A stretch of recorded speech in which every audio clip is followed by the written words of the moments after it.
Yes, ang ganda ng message at napanood ko po yung message ni Kuya. Ayan, sana ay maliwanagan ang lahat at may matutunan kayo sa sinabi ni Kuya. Nakakatuwa yung message niya, nakaka-touch. Yun lang, and patuloy po natin silang suportahan, silang dalawa. Tariray, anong masasabi mo sa speech ni Dodong kanina about kay Langga?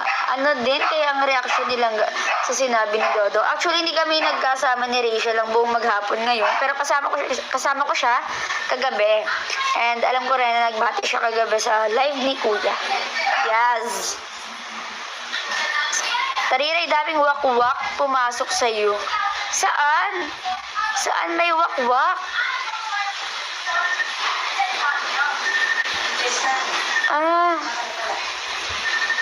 Kanina umiyak ako sa mensahe ni Dodong kay Langga.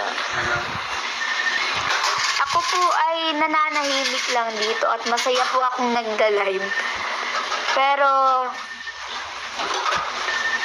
ayan, siguro may mga nasasabi na naman sila, pero hayaan na natin sila, Dadma.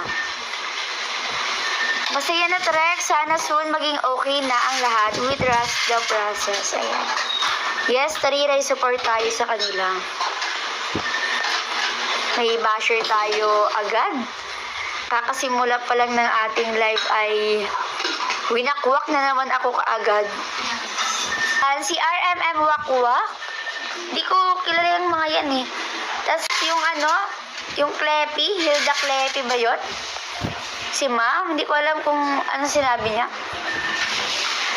Nakakaiyak yung speech ni Dodong about sa kanila ni Langga. Habang nagsasalita siya, yung boses niya, maiyak-iyak na. Alam naman natin kung gaano niya kamahal si Langga. Kaya sana magkasundo.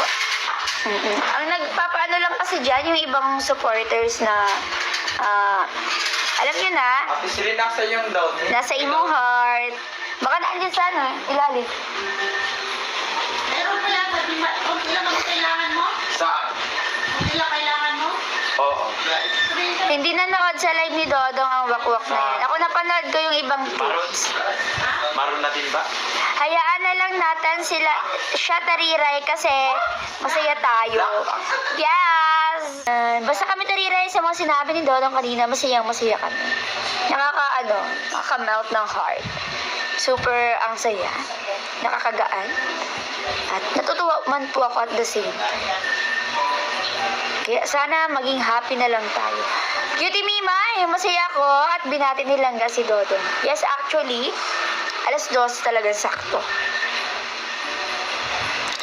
2:00 sakto.